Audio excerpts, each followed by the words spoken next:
Hello tout le monde. Aujourd'hui, étant donné que ça fait un petit moment que la rentrée littéraire est commencée, j'ai décidé de vous faire un petit bilan de mes lectures. Voilà, je suis un petit peu en retard là sur mes vidéos, parce que j'ai eu 2 semaines assez chargées.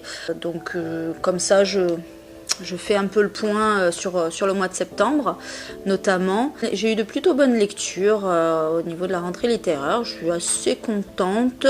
Quelques déceptions, mais également des grosses claques, et ça c'est génial. Alors ça, c'est vrai que la rentrée littéraire a commencé assez doucement. Je pense que les livres qu'on attendait avec impatience n'ont pas forcément été les meilleurs. C'est vrai qu'au début je m'étais fait un programme en mode je vais absolument lire ça, puis en fait j'ai pris un peu les choses comme les livres comme ils venaient en fonction de mes envies, et mes envies ont pu se modifier finalement, normal par rapport au retour des autres. J'ai lu 11 livres de la rentrée littéraire, mais je ne vais vous parler que de 6 d'entre eux, c'est vraiment ceux qui m'ont le plus marqué. Les autres, j'ai moins de choses à dire, donc je vous invite éventuellement, si ça vous intéresse, à aller voir mes critiques écrites sur Instagram, je mettrai en barre d'infos, et puis évidemment sur le challenge de la rentrée littéraire, le 20 News Challenge que j'ai co-créé avec mon ami Joss Forest de la page Le Cabinet de Curiosité. Je vous mets tout ça en barre d'infos. Il est encore temps pour nous rejoindre, ça dure jusqu'à fin décembre. Le principe, toujours le même, c'est de lire entre 1 et 20 livres de la rentrée littéraire, tout simplement, avec éventuellement des catégories. Voilà, je ne vous refais pas le pitch, vous pourrez aller voir de vous-même. Alors évidemment, ma toute première lecture, ça a quand même été la lecture que j'attendais le plus. Forcément, comme tous les ans, c'est une habituée, c'est ma chouchoute, voilà, c'est mon autrice préférée, je vous l'ai déjà dit 15 milliards de fois, mais je le redis encore. Et donc j'ai lu Les Prénoms épicènes d'Amélie Nothomb chez Albert Michel, comme d'habitude. Alors moi, franchement, Amélie Nothomb, oui, je sais, je fais partie des fans qui l'attendent comme le Messie. Je sais qu'il y a des gens qui sont très très critiques vis-à-vis de Nothomb, parce que pour eux, c'est une autrice qui maintenant peut écrire n'importe quoi, elle sera toujours mise en avant. C'est une des autrices fétiches d'Albin Michel, en l'occurrence, peut-être l'autrice francophone fétiche d'Albin Michel, certainement même, elle rapporte, on le sait. Et voilà, et donc oui, pour certaines personnes, elle peut écrire de la merde, ça sera pareil. Oui, sauf qu'elle écrit jamais de la merde, c'est ça qui est fort avec Amélie Nothomb. Non, moi je trouve pas, moi j'ai pas trouvé. Bon, c'est vrai que peut-être que je suis pas objective, moi c'est une lecture doudou pour moi, Amélie Nothomb. J'adore son style, c'est unique, je le retrouve nulle part ailleurs, donc forcément je l'attends. Il y a certains, il y a certains auteurs, on peut se consoler avec d'autres choses, autant Amélie Nothomb, non, vraiment elle est unique. Je trouve que c'est vraiment un genre à part entière, voilà. Et pour de la littérature blanche, on est vraiment, on sort quand même des clichés, oui, un peu bobo, tout ça. Alors même si, là en l'occurrence, son dernier roman se situe dans un milieu quand même un peu bobo, mais j'aime bien ce côté.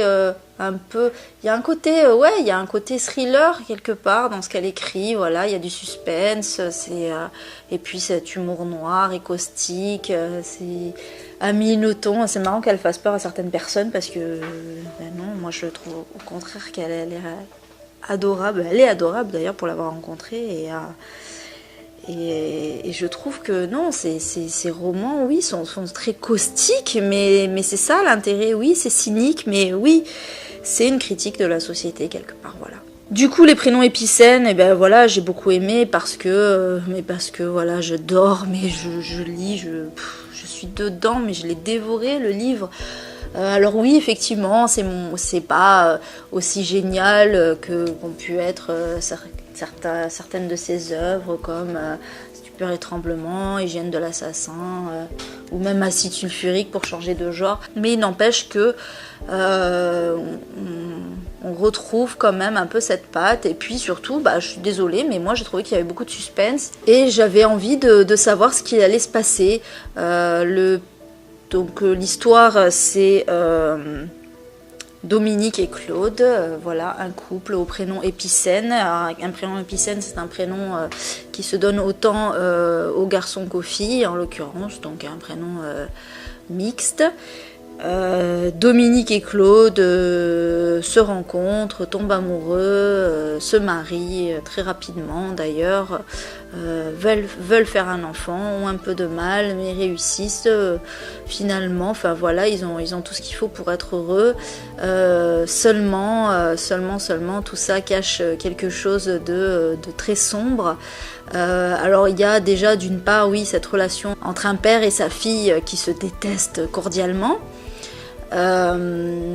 Et c'est vrai que bon, certaines personnes ont dit ah elle écrit toujours la même chose, mais parce qu'elle avait fait oui une relation mère-fille dans le précédent qui était Frappe-toi le cœur. Mais sauf que là ça va plus loin que ça. Là on est dans un truc beaucoup plus pernicieux. Et en l'occurrence, ça n'a rien à voir avec Frappe-toi le cœur, c'est pas du tout la même histoire. Et ouais, moi je trouvais que ça faisait très thriller psychologique. Voilà, il y a un twist, c'est franchement. Moi j'adore les thrillers psychologiques en plus, donc je ne pouvais qu'aimer. Et surtout je les dévorais. Voilà. Pour les prénoms Épicène. Ensuite, alors j'avais eu pas mal de lectures compliquées au mois d'août, donc je me suis dit, voilà, j'ai eu envie de retourner à une lecture doudou. Oui, je sais, c'est encore une lecture doudou. Alors j'ai trois lectures doudou, hein, c'est Amélie Nothomb, c'est Camilla Lagerberg et c'est les thrillers psychologiques. Voilà, j'adore les thrillers psychologiques, c'est ma grande passion. C'est voilà, plus c'est torturé, plus j'aime, à condition évidemment que ce ne soit pas rocambolesque, que tout soit expliqué à la fin. Alors même, il peut y avoir une fin ouverte, ça me dérange pas.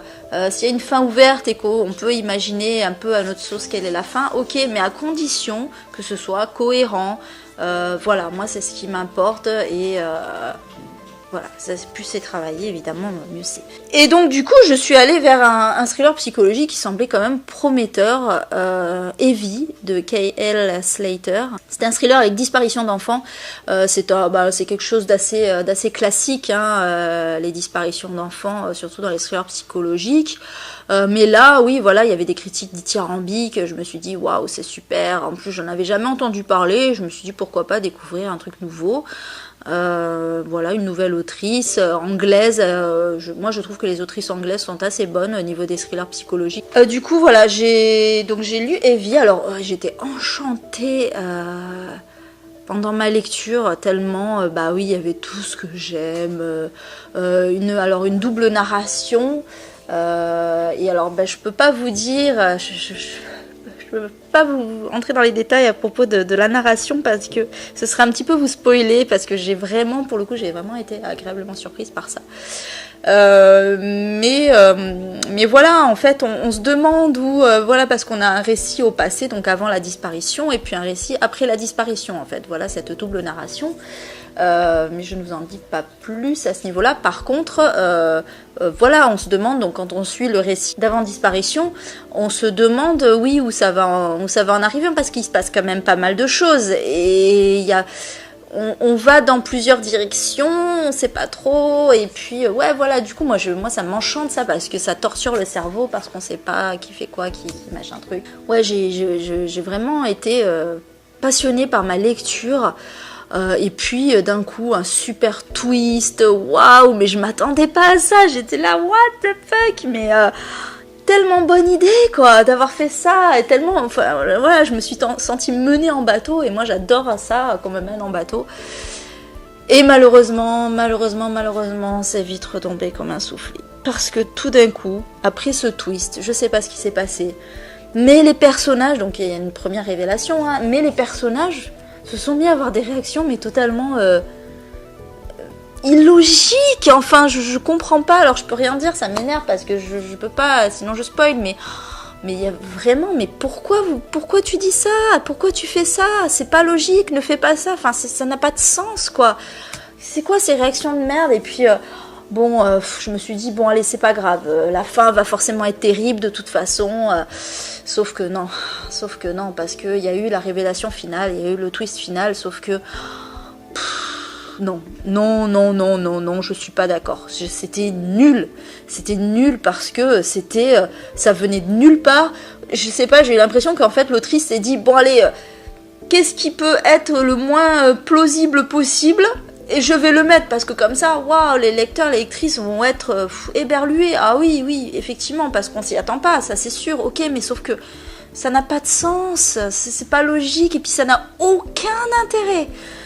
Donc voilà, je suis vraiment dégoûtée quoi de cette fin. Et puis je suis désolée, mais quand une fin, alors en plus il y a plein de zones d'ombre, il y a plein de trucs qui sont pas expliqués. Alors c'est trop facile. Non, mais une fin comme ça annule tout. Parce que c'est tellement génial quoi d'avoir toutes les briques qui s'emboîtent d'un coup, c'est magique. Et là, bah non, il n'y a rien qui s'emboîte, il n'y a rien de logique, il n'y a rien d'intéressant. Voilà, et là, quand c'est ça, bah oui, ça dégoûte parce qu'on a l'impression tout ça pour ça, quoi. C'est tellement dommage. Bref, ensuite, alors fort heureusement, j'ai pu retrouver de bonnes lectures. D'excellentes lectures puisque j'ai découvert Le Malheur du Bas d'Inès Bayard chez Albin Michel aussi, comme un minoton. J'en avais vaguement entendu parler mais sans plus et puis on m'a dit que c'était une histoire de viol, donc déjà ça m'intéresse, et puis surtout que voilà, il y avait vraiment, c'était vraiment palpitant, et enfin voilà, c'était pas juste parce que moi, c'est vrai, j'ai tendance à me méfier de la littérature blanche, enfin surtout, oui, voilà, Albin Michel et tout ça, parce que ça... J'ai dit ça alors que j'adore un mignoton, mais voilà, j'ai toujours peur de ce côté un peu élitiste, tout ça, bien pensant là, qui on s'ennuie, on s'emmerde, voilà. Du coup,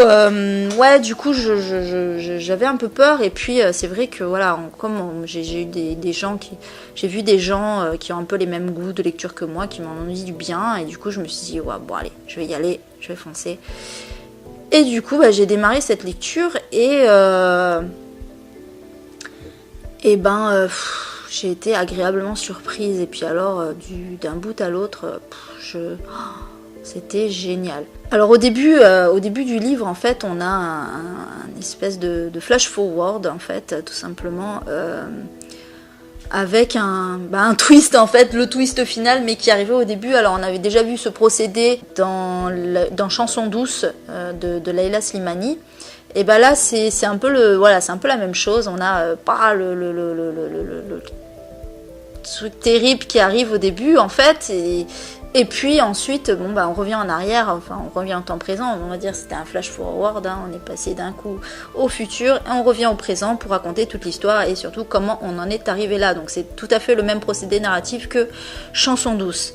En revanche, là où ça m'a beaucoup fait penser à un autre livre, c'est donc au début de la lecture, j'ai commencé à me dire, mais quand même, on est un peu dans la même configuration que Je me suis tue de Mathieu Ménégo. Ouais, ça m'a troublée parce que effectivement, on a donc cette femme un peu bourgeoise, voilà, qui est mariée, tous les deux ont une bonne situation, ils veulent un enfant, ils n'arrivent pas forcément à en avoir un, bon, en tout cas, c'est dans leur souhait. Et puis tout à coup, la vie de cette femme bascule le jour où elle est violée. Et là donc on suit sa descente aux enfers. Donc effectivement ça ressemble beaucoup à Je me suis tue de Ménégo, sauf que je ne suis absolument pas d'accord avec les personnes qui disent c'est du plagiat ou on a l'impression de dire la même chose. Non, mais tellement pas. En fait je me dis que à la limite le seul rapport qu'il peut y avoir entre les deux, ce serait si et Joss, mon ami Joss suggérait ça également, si Inès Bayard avait écrit ce livre en réponse à celui de Mathieu Ménégo, parce que c'est vrai qu'il y a tellement de points communs qu'on se demande en fait si elle s'est pas dit c'est de la merde, je me suis tue, c'est pas possible, c'est une honte pour les victimes de viol, et là je serais absolument d'accord.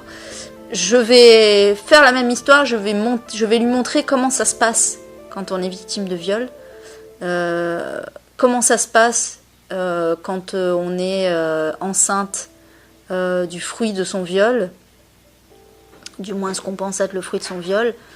Voilà. Et là, ça, c'est cohérent, ça, c'est logique, et surtout ça, c'est féministe. Et ça, ce n'est pas du victim blaming. Voilà comment on traite les victimes de viol. Lisez Le malheur du bas, et pas je me suis tue.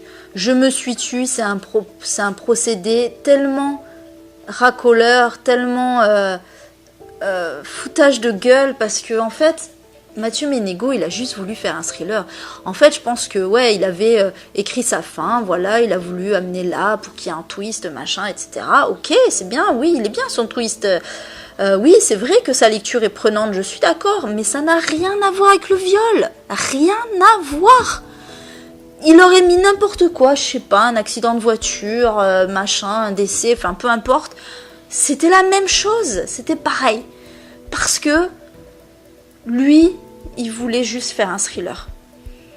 Et en plus, il y a un message de merde dans Je me suis tue, parce que ce qui lui arrive, c'est pas parce qu'elle a été violée, c'est parce qu'elle s'est tue. D'où le titre d'ailleurs.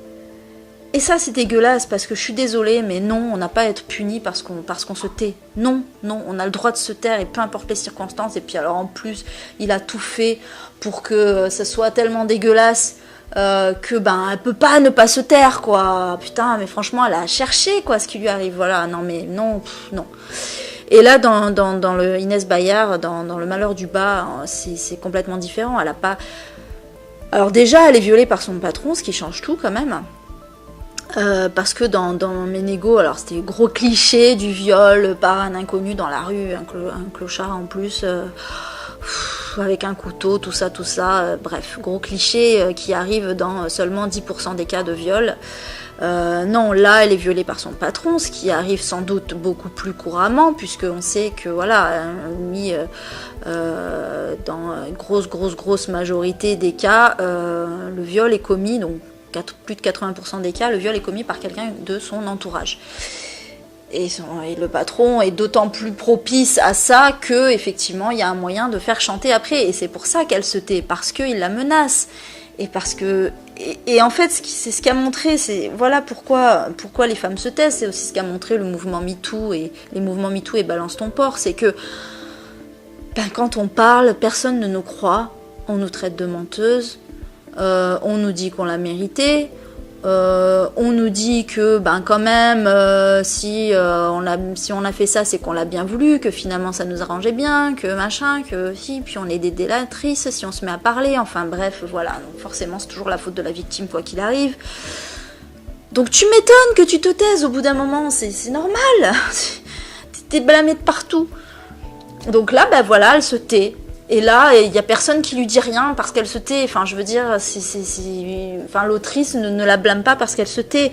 S'il lui arrive toutes les merdes après, c'est parce que elle a un stress post-traumatique et parce que elle tombe dans la dépression et surtout parce qu'elle tombe enceinte et que elle est persuadée que c'est le fils, merde, que c'est l'enfant du violeur. Oui, et puis alors le rapport à la maternité, il est tout autre que dans le Ménégo, parce que dans le Ménégo, la seule chose qui inquiète la femme, l'héroïne, c'est que on découvre la vérité, que ce soit pas le fils de son mari, et puis en fait, tout ce qu'elle veut, c'est être heureuse avec son gosse, et elle le fait passer pour le gosse de son mari. Bon, non, je suis désolée, mais quand on est violée et qu'on tombe enceinte, la plupart du temps, on a juste envie de se débarrasser de ça. Non, enfin, je veux dire, c'est logique quand même, merde, c'est le fruit d'un viol. Et là, voilà, elle le dit, c'est comme ça, et oui, elle n'aime pas son enfant, et oui, c'est humain en soi, et bien sûr qu'il y a des victimes de viol qui tombent enceintes et qui gardent leur gosse et qui l'aiment toute leur vie, heureusement. Mais c'est humain aussi de songer comme ça, voilà, de vouloir se débarrasser de ça. Bref, tout ça pour dire que voilà, on est face à une œuvre vraiment féministe parce qu'elle nous montre la difficulté d'une victime, les difficultés d'une victime de viol. c'est pas en parlant qu'on s'en sort, c'est pas en essayant, enfin il n'y a pas de réparation en fait, il n'y a pas de façon de s'en sortir en fait. Voilà, donc là on a vraiment un traitement en fait du viol, de la culture du viol qui est foncièrement féministe, foncièrement bienveillant. Pas comme je me suis tue, s'il vous plaît, ne lisez pas Je me suis tue, lisez Le malheur du bas. Alors oui, je sais, l'héroïne est bobo, bon dans Je me suis tue aussi hein, d'ailleurs, l'héroïne est bobo effectivement, mais en même temps, j'ai envie de dire, au niveau de la littérature blanche, on a quand même une espèce un peu de clan comme ça, d'auteurs qui se pistonnent un peu entre eux, enfin d'éditeurs aussi du coup. Donc oui, évidemment qu'il y a beaucoup d'auteurs et d'autrices un peu bobos et donc forcément elles vont écrire sur ce qui leur parle quoi. C'est logique. Donc il faut pas le voir comme quelque chose de négatif. Enfin, peut-être que si, mais ce que je veux dire, c'est que quelque part, on peut se dire comme ça que ça arrive dans tous les milieux. Le viol n'épargne personne. C'est comme la maladie, c'est comme la mort, c'est comme les accidents de la route. Ça peut arriver à n'importe qui. Et voilà, sauf que malheureusement, le viol, contrairement aux accidents de la route, aux maladies, à la mort, c'est pas un hasard. C'est le fruit d'un phénomène de société. C'est pas du sexe, c'est de la domination. Voilà, et d'où le fait que ce livre soit profondément féministe, et je l'aurais dit encore une fois, et merci Inès Bayard de nous offrir ça, parce que c'est important, et voilà, et franchement je vous conseille vraiment de le lire. Ensuite, alors j'ai changé complètement de style, je suis revenue à un peu mon style de prédilection qui est le thriller et pour aller vers un livre que j'attendais avec impatience, vraiment j'étais hypée totalement parce qu'il s'agit d'une autrice italienne, Ilaria Tutti, et je trouvais ça génial en fait parce que c'est vrai que des auteurs de thrillers italiens, il y en a quelques-uns qui sont connus, Donato Carisi, Sandrone Dazieri, Antonio Lanzetta maintenant, mais par contre des autrices, j'en connaissais pas. Et là, je me suis dit, waouh, c'est trop bien, une femme. Voilà, et moi j'adore le thriller italien, donc en plus écrit par une femme, ça ne pouvait être que bien. Et effectivement, je n'ai pas été déçue. Il s'agit de Sur le toit de l'enfer. Donc chez Robert Laffont dans leur collection La Bête Noire. La Bête Noire, alors c'est vraiment en dents de scie, hein. Autant il peut y avoir des trucs géniaux, autant il peut y avoir des trucs un peu pourris. Mais là en l'occurrence c'était super. Vraiment, le thriller de base est assez classique, hein. Voilà, on a un mort, une scène de crime un peu travaillée, en l'occurrence le mort a été énucléé et puis on a construit un épouvantail avec ses vêtements, voilà, donc on a une inspectrice qui est chargée d'enquêter sur l'affaire. Alors je sais plus si elle est commissaire, je crois qu'elle est commissaire. Et j'adore ce personnage en fait, il s'agit de Teresa Battiglia. J'adore, c'est une espèce de Glenn Close un peu super froide, à la soixantaine, oui, super froide, super cassante. Elle enquête donc avec un nouveau venu qui est chargé de travailler avec elle, qui s'appelle Massimo. Et Massimo, le pauvre, il s'en prend plein la gueule tout le temps, quoi qu'il fasse. Il fait un rapport, elle lui dit mais recommence tout, c'est de la merde. Enfin bon, voilà, mais c'est super drôle en fait parce que elle le traite vraiment comme une grosse merde, alors que le pauvre. Mais après voilà, il comprend en fait qu'elle est juste hyper bourrue. En fait, c'est pas une mauvaise femme.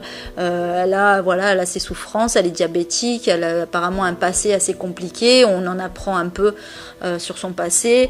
Elle fait, donc là on est a priori dans un premier tome. Alors c'est pas une saga, mais on va avoir des enquêtes différentes avec le même personnage, et je la trouve super intéressante, cette commissaire. Donc ça c'est bien. Et puis il y avait vraiment ce côté un peu village italien, un peu terroir et tout ça, les racines, les secrets de village, etc. Moi j'adore ça. Et ça c'est assez typique du thriller italien. C'est vraiment, moi ça m'a beaucoup fait penser. Voilà, j'ai eu l'impression de dire du Carisi. Alors d'ailleurs on la surnomme la Donato Carisi au féminin. Et c'est vrai que ça ressemble beaucoup à du Carisi. Et puis un côté le mal en soi d'Antonio Lanzetta. Non vraiment j'étais agréablement surprise. Voilà, c'est tout à fait. C'est vrai, je pense qu'il y a une patte un peu italienne. Ça m'a rappelé aussi quelques thrillers français, hein, parce que c'est vrai que ce côté un peu terroir, oui, on le retrouve aussi chez les Français. Petit village, tout ça, voilà, les secrets. J'aime bien cette idée, je trouve ça super intéressant. Ensuite, alors j'ai lu un livre dont j'avais pas trop entendu parler au départ en fait, qui s'appelle La vraie vie d'Adeline Dieudonné. Alors je n'avais vaguement entendu parler avec les sorties de la rentrée littéraire, sauf que bon, je m'étais pas penchée dessus. En fait, je sais pas pourquoi j'avais l'impression déjà que c'était un genre de feel good. Le synopsis me parlait pas beaucoup. Et puis je l'ai vu, j'ai vu l'autrice invitée chez Ruquier dans On n'est pas couché. Et ça m'a interpellée, donc j'ai écouté de quoi ça parlait, etc. Et là, je me suis rendu compte qu'en fait, on était plutôt dans du roman noir, avec apparemment un peu d'humour caustique, voilà, une héroïne enfant, adolescente.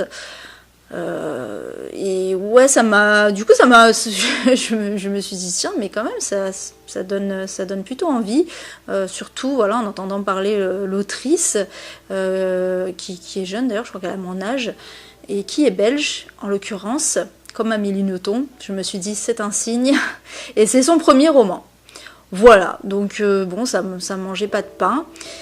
Et je me suis dit, bon, pourquoi pas. Et puis ensuite, j'en ai parlé avec mon ami Joss. Et je lui ai dit, tiens, regarde ce livre, ça m'intrigue, ça a l'air pas mal.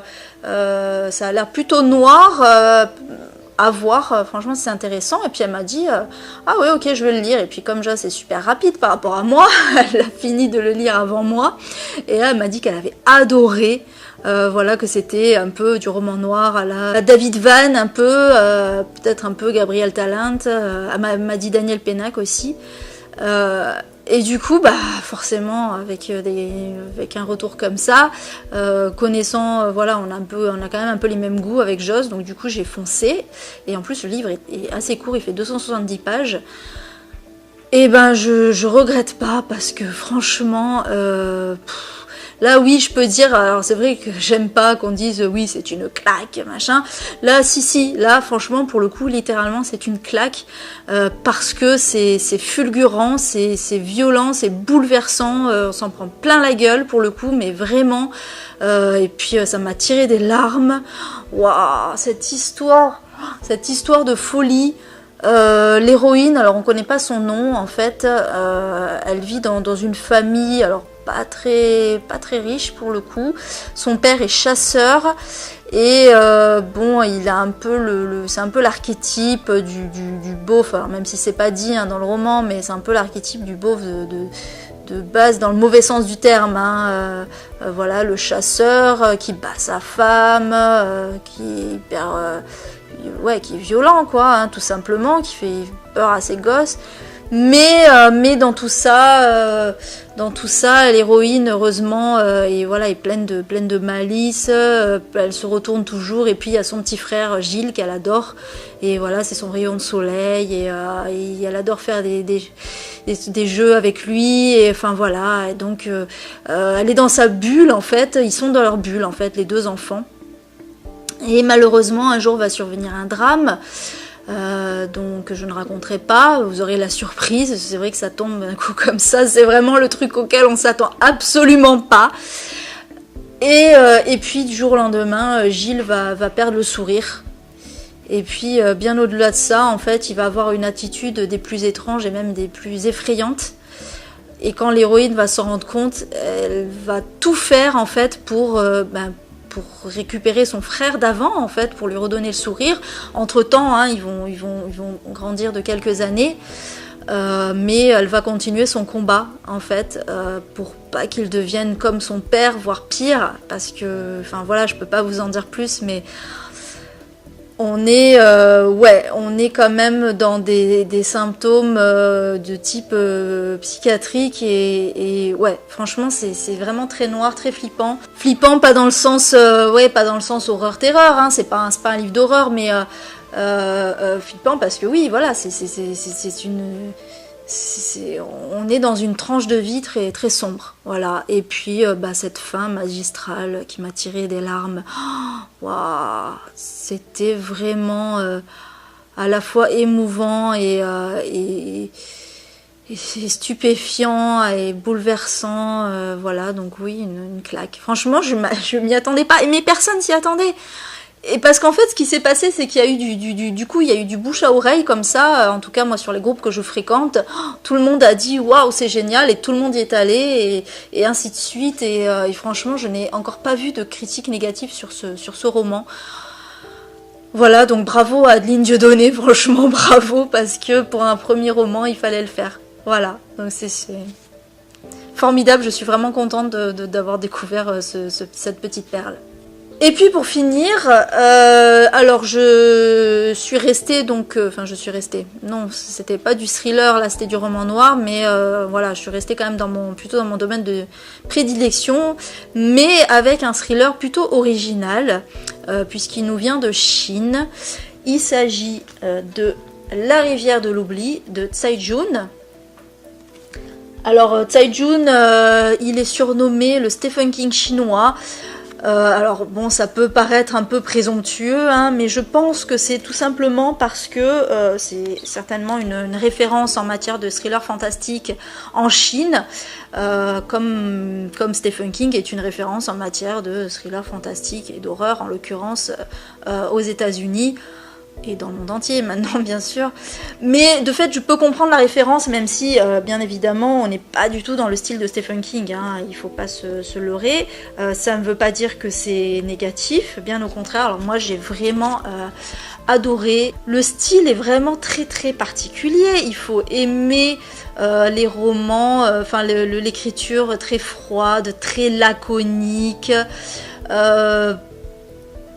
Ouais, ça va à l'essentiel, et en même temps c'est assez fourni dans le sens où oui, l'histoire est très très alambiquée, franchement. Ça part pas dans tous les sens, mais ça brouille beaucoup les pistes. Alors déjà, bon, moi je sais, pour avoir une collègue chinoise, que le chinois c'est une langue très succincte. Voilà, nous on va faire des belles phrases, une très longue phrase. Eux ils vont dire 3 mots pour dire exactement la même chose. Ils vont pas avoir 15 mots pour dire pour avoir la même signification. Ils vont en avoir un et puis c'est tout. Ce qui peut expliquer un peu, oui, cette écriture laconique, voilà, très concise. Et puis aussi, moi je trouve que justement ça donne un style assez oui, austère, un peu apathique comme ça. Je trouve que ça va bien à l'histoire parce que bah oui, c'est pas joyeux et c'est pas du thriller boum boum plein de gore, de torture, de machin. Non, pas du tout. Pas du tout. Par contre, c'est quand même sanglant. Dans le sens où on a quand même beaucoup de morts, et bon, c'est des morts assez violentes, il faut le dire, mais c'est pas gratuit, en fait, c'est pas gratuit, rien n'est gratuit, voilà, c'est pas juste du thriller pour du gore, il y a vraiment une histoire. Alors les gens se sont un peu plaints du nombre de personnages, moi je suis pas d'accord, parce que justement, plus il y a de personnages, plus ça nous embrouille, plus la difficulté est grande pour trouver le coupable en fait, parce que qu'est-ce qui se passe? Alors, on a d'abord donc le professeur Shen Ming, qui est le héros de l'histoire. Il se fait assassiner, mais avant lui, il y a une de ses élèves, déjà, qui a été assassinée 2 semaines avant sa mort. Et avant même qu'on ait eu le temps en fait d'en apprendre plus sur cet assassinat, il y passe aussi. Et il se trouve qu'en fait il se réincarne dans Je vais pas vous expliquer en qui, je vais pas tout vous raconter. Le fait est que sous sa forme réincarnée, il décide de se venger, en fait. Donc déjà de retrouver son assassin et de se venger. Seulement voilà, on sait déjà, donc voilà, il y a eu cet élève qui a été assassiné. Lui-même aussi, juste avant, j'ai oublié de le préciser, mais juste avant de mourir, il a tué donc le censeur de son université, de son lycée plutôt. Et en fait, au fur et à mesure des années, qu'est-ce qui va se passer? Il va y avoir d'autres morts. Et alors en plus, ce qui est assez hallucinant, c'est que ces morts-là, en l'occurrence, ce sont des personnages importants dans l'histoire, à chaque fois, donc, auxquels on s'attache, du coup, ou en tout cas qu'on prend plaisir à suivre, et puis d'un coup, ils meurent, et puis alors pas de façon comme ça, non, ils meurent d'un coup, brusquement, assassinés, ou dans un accident, mais pour une raison précise, pas due au hasard. Et là, waouh, on se dit, mais en fait, ouais, on est un peu dans Game of Thrones, quoi, parce qu'à peine on est sur un personnage, bim, il meurt, quoi. Ok, bon, très bien. Et puis, c'est pas Shen Ming qui les tue, ces gens. Shen Ming, effectivement, bon, il va se venger, je vais pas vous dire comment, mais ce qui est hallucinant, c'est qu'on se dit, mais merde, mais comment, enfin, je veux dire, à chaque fois qu'on a des suspects, les suspects meurent, ou alors ils sont, enfin, on découvre que c'est pas eux, ils sont innocentés. Et ouais, non, franchement, ça part vraiment dans tous les sens. Et c'est génial, parce que justement, oui, il y a beaucoup de personnages. Alors oui, les prénoms, les noms chinois, je suis désolée, mais je vois pas où est le problème. Je suis désolée, mais bon, il n'y a pas trop de difficultés à se souvenir de Shen Ming, Gu Shucha, Si Wang. Voilà, enfin... c'est bon, on les reconnaît, quoi, ça se ressemble pas, je suis désolée. En plus, ce qui est bien dans les noms chinois, c'est que le nom de famille est inclus dedans, donc il est en premier, et du coup, on repère qui est de la famille de qui. Liu Zhongyue, c'est le père de Liu Jizong, voilà, c'est bon, quoi. Faut arrêter. Moi, je suis désolée, mais je trouve que c'est un peu raciste de dire oh là là, les noms chinois, ils se ressemblent tous. Ils se ressemblent pas plus que s'il y avait Christine, Christian, Christophe, ou Jack, Jake, John. Enfin, voilà, je vois pas... non, ils se ressemblent pas tous, il faut arrêter, quoi. C'est juste, vous êtes perturbés parce que ça sort de l'ordinaire, mais quand on lit du polar suédois, quand on lit du polar japonais, quand on lit des trucs celtiques aussi, il y a des noms complètement hallucinants aussi, et ça pose pas de problème. Bref, c'était mon petit coup de gueule. Tout ça pour dire que s'il y a beaucoup de personnages, c'est simplement parce que, comme Agatha Christie, plus il y a de personnages et plus il y a de coupables potentiels, et plus on se dit, oui, lequel c'est, voilà, et ça fait réfléchir, et je trouve ça génial, putain, mais que demande le peuple? On a une super enquête, voilà. Donc oui, on a une écriture un peu froide, mais tout se tient, il n'y a pas de longueur. Voilà, c'est franchement une super enquête. Moi, je suis contente. Je remercie XO Édition pour voilà, d'avoir choisi, fait le choix. Et c'est vrai que c'est un choix téméraire, en fait, parce que ça peut pas plaire à tout le monde. Dès que c'est un peu exotique, il y a toujours des gens pour pousser les hauts cris. Il n'empêche que c'est une super idée, parce que Tsai Jun, il est connu en Chine, et moi je trouve ça super de l'importer en France, et j'espère qu'il y en aura d'autres. Voilà.